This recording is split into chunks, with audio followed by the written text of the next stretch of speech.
여러분들 축복합니다. 오늘도 주의 말씀을 통해서 하나님의 음성을 들을 수 있는 그러한 귀한 시간이 되시기를 기원합니다. 각 나라마다 이렇게 붙여지는 명칭이 있어요. 예를 들면 이렇습니다. 해적의 나라 하면 스페인을 우리가 얼른 생각이 들죠.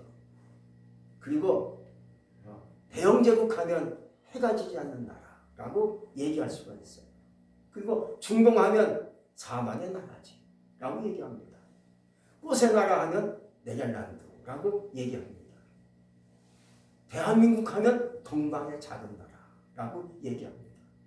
이렇게 붙여지는 것처럼 시온 백성 하면 이스라엘 민족을 얘기합니다. 시온이 뭡니까? 시온산을 얘기하는 거예요. 시온산은 예루살렘과 요르단 사이에 있는 언덕을 얘기합니다. 그 옛날 솔로몬 왕이 이 언덕 위에 하나님의 성전을 거룩하게 건축합니다. 그래서 이 산이 거룩한 산이다 라고 명칭이 붙여지면서 유대민족들은 이러한 시온산을 중심하여 하나님의 전을 중심하여 살았던 겁니다. 그래서 시온산은 이스라엘 백성들 예루살렘 성전을 말하기도 해요. 그런데 이 시온 백성들이 고통을 당하죠. 시온 백성들이 하나님을 예배하고 찬송하고 복 있는 삶을 살아야 되는데 오랜 세월 동안 시온 백성들, 이스라엘 백성들이 고통하며 가난과 전쟁과 기근과 질병으로 인해서 많은 고통을 당하게 됩니다. 왜 이런 일이 그들에게 찾아왔을까요? 시온 백성인데 하나님이 선택한 백성인데도 불구하고 왜 이런 환난과 형벌이 주어졌겠습니까? 두 가지예요. 하나님을 떠나는 거예요. 우상을 섬기는 거예요. 이 두 가지 죄악이 늘 그들에게 따라붙는 거예요. 하나님께 복 받으면 참 좋잖아요. 근데 좀 잘 살만하면 하나님을 떠나요. 하나님을 배신해요. 다른 신을 섬기고 우상을 섬기니까 하나님이 형벌을 내리시는 거예요. 그래서 가난이 찾아오고 질병이 찾아오고 원수가 와서 그들을 침략하니까 나라가 빼앗기지기도 하고 나라가 황폐해지기도 하고 아주 어려운 시험이 그들에게 찾아오게 된 것이죠. 근데 오늘 말씀해 보니까 이제 하나님이 말씀하십니다. 시온의 백성들아 즐거워하라. 찬양하라. 하나님을 노래하라. 즐거워하라. 하고 막 얘기합니다.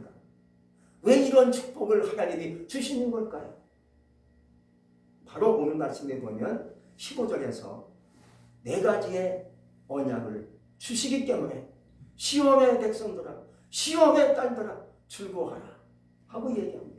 여러분 우리가 즐겁고 기쁘면 노래하고 즐거워합니다. 물론 슬플 때도 노래하지만 슬플 때는요 노래를 할 수 있지만 즐거워하지는 않아요. 그러나 기쁜 일이 넘치고 좋은 일이 생기면 다 노래하고 즐겁게 막 기쁨을 갖고 나가는 거죠. 오늘 이스라엘 백성들에게 얘기하는 겁니다. 시온의 백성들아 즐거워하라 노래하라 하고 얘기합니다.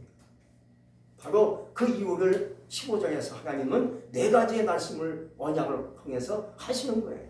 첫 번째는 이제 너희들에게 형벌이 제하여졌도다 라고 얘기합니다. 그 형벌이 뭡니까? 우리가 늘 아시다시피 가난, 전쟁에 침략에 고통스러운 두려움 그리고 질병에 아주 힘든 요소들 이런 일이 막 생기는 거예요. 이런 형벌이 주어지니까 못 사는 거지요. 어찌 살 수 있겠습니까? 가난이 생기고 저주가 생기고 그러면서 하나님께서 얘기하시는 거예요. 너희들이 집을 지었지만 집에서 쫓겨날 것이다. 내가 새로 집을 지면 거기서 사는 것이 꿈이 아니겠습니까? 내가 새 집을 장만했으면 그 집에서 계속 사는 것이 꿈인데 집을 지었는데 그 집에서 쫓겨나요. 물질을 노략당해요. 포도를 심었는데 포도주를 마시지 못해요. 왜? 포도원이 황폐해지는 거예요. 질병이 찾아오니까 너무나 살기 힘든 거예요. 이런 형벌이 그들에게 있었는데 여기 형벌이 이제 제거되었다는 거죠. 여러분, 형벌의 의미는 뭐겠습니까? 죄로 인한 형벌이 그들에게 찾아오게 되는 거예요. 우리가 살다 보면 형벌이 찾아올 때가 많이 있어요. 그러므로 하나님은 이제 그 대가를 치웠다는 거예요. 이스라엘 백성들이, 시온 백성들이 대가를 치웠는데 어떤 대가를 치웠겠습니까? 많은 아픔과 고통과 전쟁의 환란을 통해서 겪는 거예요. 원래 하나님을 잘 섬겼으면 전쟁도 없어요. 아픔도 있을 수가 없어요. 질병도 아까 그냥 도망가요. 근데 하나님을 떠나 우상을 섬기니까 전쟁과 고통과 집이 빼앗겨지고 황폐해지는 일이 생기는 거예요. 근데 하나님이 이제 대가를 치웠다는 거예요.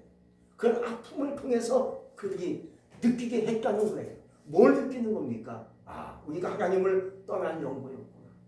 내가 주님을 버린 죄 때문에 이런 일이 우리에게 왔구나.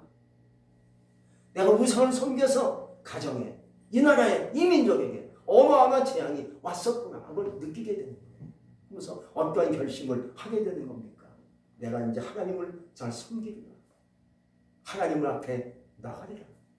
하나님만 예배하리라. 이런 결단과 이런 마음이 생기게 됐다는 거죠. 이런 마음이 생기니까 하나님이 아시고 그들에게 말씀하시기를 이제 너희들에게 형벌이 제거되어졌다라고 얘기합니다. 우리도 살다 보면 세월 속에서 하나님 앞에 죄송한 것이 많이 있을 수가 있어요. 예수 믿지만 하나님께 예배하고 있지만 기도하지만 아직도 우리가 예배하는 삶이 되지 않았다는 거예요.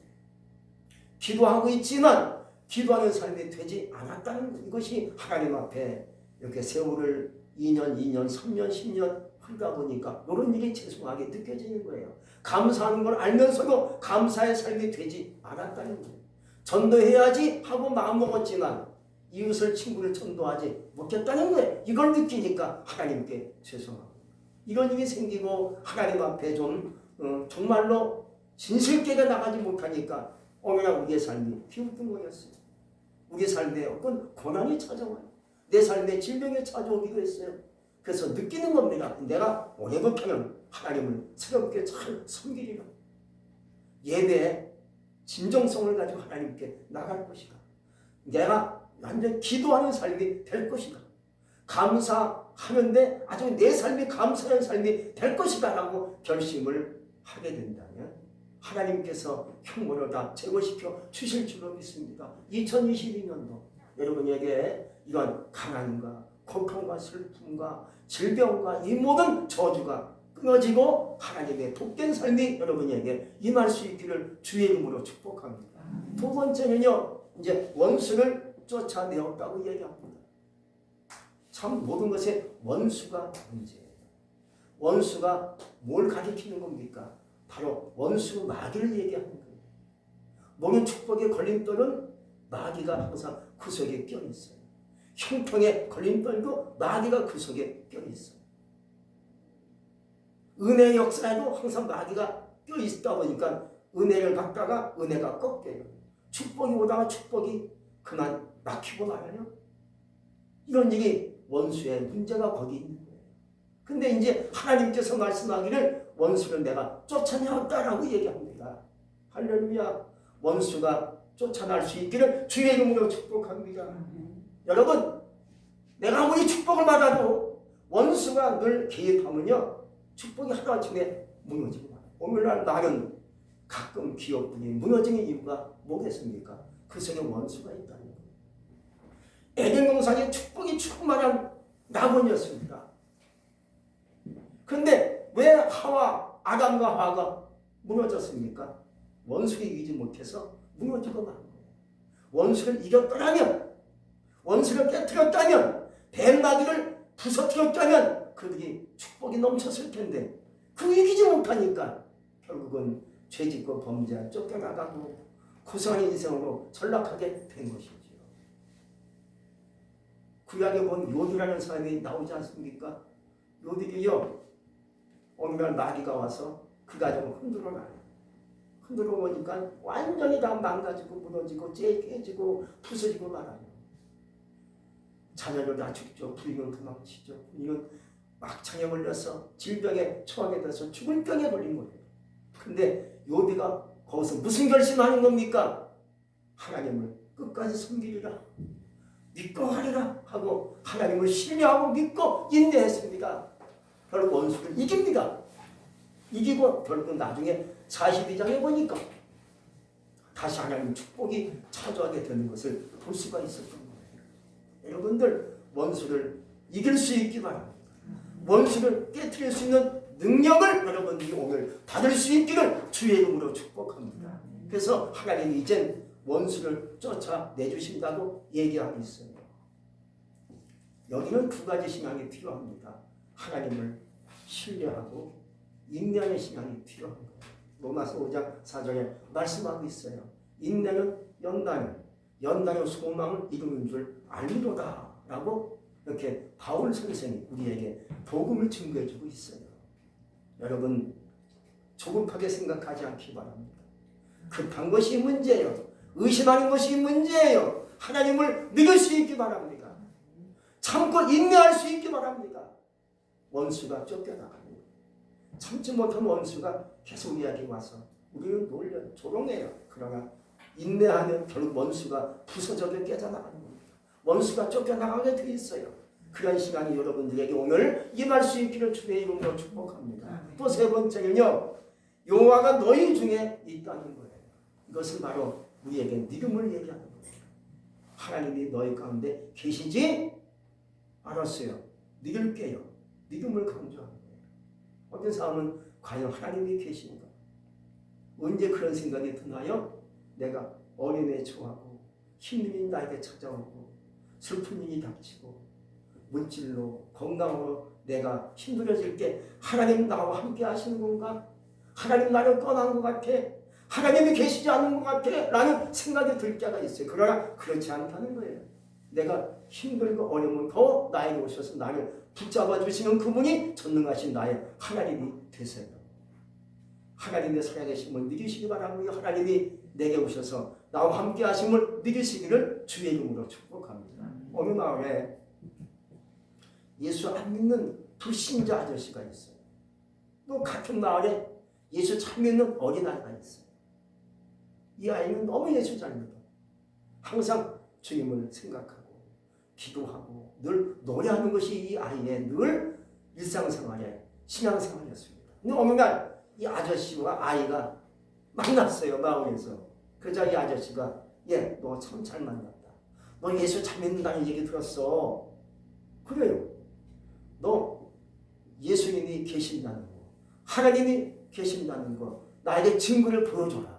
그럼 나로 예수 믿고 너에게 좋은 선물 하나 주겠다. 그러니까 이 아이가 이렇게 응수합니다. 아저씨, 그런 것이 아니라 하나님이 안 계신다는 증거를 나에게 보여주세요. 그럼 내가 들고 있는 사과 아저씨에게 드릴게요.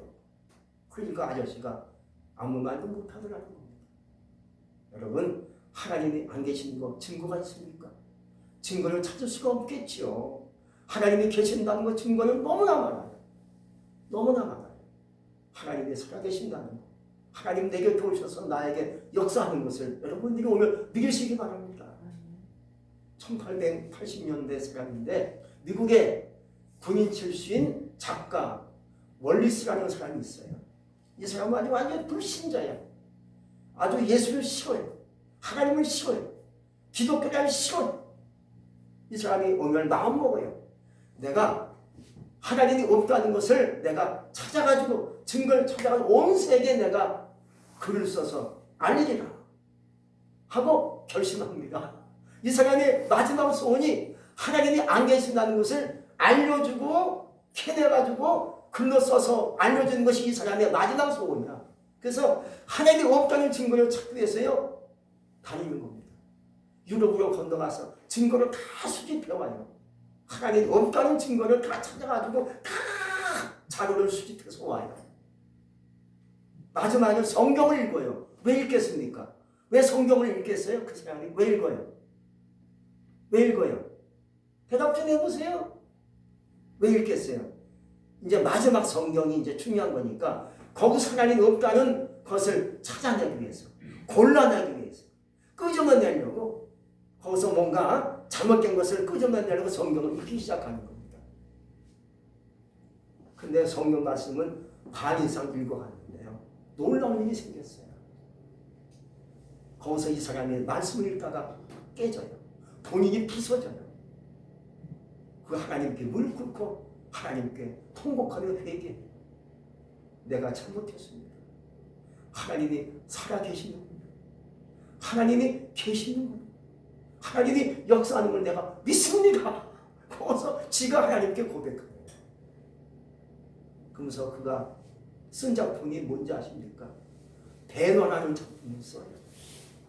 여러분 배너 영화 보셨죠? 그가 쓴 소설을 영화한 것이 배너라는 영화예요. 저도 봤어요. 참 감명 깊은 영화죠. 할렐루야. 여러분 지금도 하나님은 살아계십니다. 내게 보셔서 나를 축복하십니다. 나와 함께 계십니다. 그래서 오늘 하나님이 말씀하신 대로 여호와가 너희 가운데 계신다 하고 하나님께서 시온 백성들에게 오늘 우리에게 말씀해 주고 있어요. 하나님은 살아계십니다. 내가 힘들 때 더 나에게 오셔서 내 손을 잡아주시는 분이 예수님이세요. 그분을 믿고 하나님께 기도하며 하나님께 오늘 시온 백성과 같이 즐거이 찬송하며 노래할지어다 하고 주님께 노래하며 찬송하며 하나님께 나가실 수 있기를 주의 이름으로 축복합니다. 또 네 번째는요, 화를 당할까 두려워하지 말라는 거예요. 심리학자가 말을 해요. 사람의 마음속에는 늘 두려움이 있다는 거예요. 어떤 두려움이 있겠습니까? 내가 질병에 한번 처했었어요. 그러면 또 질병이 올까봐 그런 두려움이 있다는 거예요. 가난했던 사람은 가난을 극복했지만 어느 순간 또 가난해지면 어떻게 하지? 이건 두려움이 있고 불안증이 있다는 거예요. 그것이 두려움이 항상 인간의 마음속에 있다는 거예요. 실패했던 사람은 또 실패하면 어찌하지? 이런 마음에 두려움이 있다는 거예요. 사람들은 항상 언제나 마음속에 두려움이 있어서 어떤 사건이 딱 발생하고 어떤 문제가 생기면 또 두려움이 와서 내 마음을 힘들게 한다는 거예요. 사람마다 징크스가 있지요. 질병을 통해 아팠던 사람들은 또 아플까봐 징크스는 불리한 징조를 얘기하는 거예요. 또 아프면 어떻게 하지? 내가 조금만 아파도 나에게 큰 문제가 생기는 거 아닌가 하는 두려움이 있다는 거예요. 그 징크스죠. 실패한 사람도 마찬가지예요. 넘어졌던 사람도 마찬가지예요. 오늘 시온 백성이 그렇다는 거예요. 시온 백성들은 숱한 환란이 있었어요. 곡간이 컸어요. 전쟁이 위험도 있었어요. 가난도 크다 보니까는 항상 그들에게는 두려움이 항상 있었던 거예요. 두려움이 있었던 거예요. 그래서 하나님 오늘 말씀하시기를 다시는 두려움을 갖지 말아라. 화를 당할까 두려워하지 말 것을 하나님이 말씀해 주고 있어요. 지금은 큰일 나는데 이런 불안, 이러한 염려증, 징크스, 트라우마 같은 그런 마음이 있을 수 있다는 거죠. 그러니까 심리학자들은 이제는 어찌할까? 심하게 겪었던 일들이 자꾸 생각나는 거죠. 이게 트라우마 같은 거예요. 이것이 이제 있다 보니까 이런 일을 통해서 두려움이 자꾸 몰려와요. 그러나 이제 하나님께서 말씀하시기를 화를 당할까 두려워하지 말라 하고 얘기하십니다. 하나님이 여호수아에게 말씀했습니다. 여호수아도 항상 두려움이 컸어요. 그러니까 하나님이 오셔서 말씀하기를 강하고 담대하라. 내가 너와 함께합니다 하고 말씀하지 않았습니까? 여러분들 2022년도 벌써 한 달이 지나가고 있어요. 여러분에게 마음에 있는 모든 안전 기록들, 옛날에 겪었던 아픔의 시절들 다 잊으시기 바랍니다. 그리고 하나님께 우리 시온 백성과 같이 노래하며 즐겁게 찬송하며 나갈 수 있기를 주의 이름으로 축복합니다. 이제 마지막에 보면 우리가 하나님께 취할 신앙이 있어요. 그게 뭔지 아십니까? 오늘 말씀 제목이 손을 늘어뜨리지 말라고 얘기했어요. 이제 너희는 손을 늘어뜨리지 말라 하고 오늘 하나님께서 말씀해 주고 있는데 이 손이 어떤 손이겠습니까? 이 손이 기도하는 손이에요. 이 손이 축복하는 손이에요. 남을 섬기고 베푸는 삶이 이게 귀한 손이에요. 근데 이 손을 가지고 하나님이 원하는 귀한 삶을 살지 못하고 원치 않는 손으로 나가갑니다. 시험 백성들이 그랬습니다. 그 귀한 손을 가지고 하나님을 섬기고 예배하고 이웃을 돕고 사랑해야 되는데 그 손을 가지고 딴짓했어요. 하나님을 배신하여요. 우상을 섬겨요. 점을 치고 다니네요. 죄악만 일삼네요. 그러니까 그 손이 점점 늘어지는 거예요. 그 손이 점점 약해집니다. 여러분 여기 있습니다. 귀한 손을 귀하게 쓰면요, 그 손이 능력 있게 나가요. 귀한 손을 가지고 귀하게 쓰면요, 에너지가 생겼어요. 능력의 손, 축복의 손이 막 돼요. 근데 그 손을 가지고 나쁘게 써요. 악하게 써요. 하나님을 배신한 손으로 쓰면요, 그 손이 점점 약해지고요, 약해져 늘어지고 마는 거예요. 여러분의 귀한 손을 가지고 귀하게 쓸 수 있기 바랍니다. 이제 내가 이 손을 가지고 하나님께 기도하는다. 남을 베풀며 섬기며 나가리라. 이 손을 가지고 남을 축복하리라. 그 손이 되시기를 바랍니다. 그 손이 되지 않으면 점점 약해져요. 손이 약해져요. 몸도 약해져요. 우리의 건강이 약해질 수밖에 없어요. 그러나 이제 그 손을 가지고 귀하게 쓸 수 있는 여러분 되시기를 주의 이름으로 축복합니다. 시온 백성에게 있어서 신앙의 중심이 교회가 아니었겠습니까? 그래서 그들의 유일한 신앙의 삶이 하나님의 성전, 하나님을 예배하는 것, 이렇게 결심을 나가니까 하나님께서 그들에게 축복을 주시겠다 오늘 약속을 하고 있는 거예요. 이제 우리의 삶은 어떻게 해야 되겠습니까? 2022년도 오직 예수, 이런 표를 가지고 사시기 바랍니다. 이제 내가 이제부터는 앞으로 살면서 내 삶의 중심이 예수밖에 없다. 예수 중심으로 나가기를 원합니다. 내 손을 늘어뜨리지 않고 이 손을 가지고 하나님께 시온 백성과 같이 찬송하며 나가겠습니다. 기도하며 나가겠습니다. 축복하며 나가겠습니다. 하나님께 예배하며 나가겠습니다. 오직 예수로 나갈 수 있기를 주의 이름으로 축복합니다. 기도하겠습니다. 전능하신 하나님 감사합니다. 오늘도 저희들을 하나님의 전으로 인도하시고 주의 말씀을 통해서 주님의 뜻을 깨닫게 하시니 감사합니다. 주님을 떠나고 하나님을 잘 섬기지 못하면 대가가 주어지지 않겠습니까? 고통이 찾아오고 질병이 찾아오고 어려움이 찾아오지 않겠습니까? 그러나 그제서야 깨닫는 어리석은 그러한 삶이 되지 않기 원합니다. 믿음으로 기도하며 나가서 하나님을 찬송하며 즐거워하며 노래하며 나갈 수 있는 우리가 되어질 수 있기를 원하고 기도합니다. 오늘 하나님께서 약속하신 대로 두려움이 물러갔습니다. 형벌이 물러갔습니다. 고통이 물러갔습니다. 재난도 물러갔습니다. 우리 가운데 하나님이 계십니다. 나와 함께 하심을 믿고 나와 함께 하심을 늘 의지하고 그 말씀을 믿고 나가는 가운데 삶의 축복이 넘치는 우리 모든 식구들이 우리 모든 성도들이 되게 하여 주시옵소서. 예수님 이름으로 감사하며 기도합니다. 아멘.